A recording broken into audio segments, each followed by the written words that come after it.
लाडकी बहीण योजना सुरू केली, अतिशय क्रांतिकारी योजना, लाखो बहिणींना त्याचा फायदा मिळाला।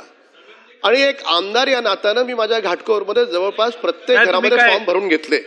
अध्यक्ष महोदय ऐका अध्यक्ष महोदय, नाही तुम्ही पॉइंट ऑफ इन्फॉर्मेशन देताय का? हो पॉइंट ऑफ इन्फॉर्मेशन। तर माझ्या मतदारसंघात भरून घेतले। आजही काही महिला माझ्या घरी आल्या, अध्यक्ष महोदय आजही महिला काही घरी आल्या आणि त्यांचं म्हणणं एवढं आहे की सुरुवातीला 2 महिन्याचे त्यांना पैसे आले, काही महिलांना एका महिन्याचे पैसे आले आणि नंतर ते पैसे यायचे बंद झाले। आपण चेक केलं, त्यांचं आधार कार्ड बँकेला लिंक आहे का आहे, पण काही माहितीच मिळत नाहीये। असं सगळ्यांच्या बाबतीत नाही आहे, काही महिलांच्या बाबतीत आहे। तर माझी शासनाला विनंती आहे की महाराष्ट्रातल्या सगळ्या महिलांना, लाडक्या बहिणींना हे कळावं की ज्यांच्या अकाउंटमध्ये पैसे येत नाहीयेत तर कुठली तरी अशी वेबसाईट असावी की ज्याच्यावर नाव टाकलं तर तिला पैसे येणार आहेत, न येणार आहेत, न येत आहेत तर काय कारण आहे, तिला तिचं कारण कळलं पाहिजे। कारण ती लाडकी बहीण आजही आशेवर आहे की मला 2 महिन्याचे पैसे मिळाले, पुढचे पैसे मला मिळणार की नाही मिळणार। माहितीबद्दल धन्यवाद। सरकारला निर्देश द्यावेत की सरकारनं अशा स्वरूपाची वेबसाईट सुरू करावी आणि विरोधी पक्षाला बोलण्याचा काय अधिकार नाही। तुम्ही त्या लाडक्या बहिणीला खडकू दिला नाहीत, आम्ही दिलेत पैसे आम्ही, आणि ज्या बहिणींना मिळत नाहीत त्या बहिणींना सुद्धा आम्ही देऊ।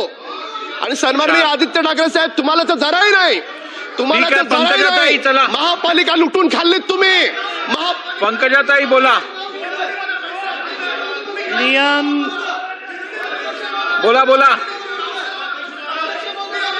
बोला बोला बोला पंकजाताई बोला बोला, मी ऐकतोय, मला ऐकू येतंय, बोला।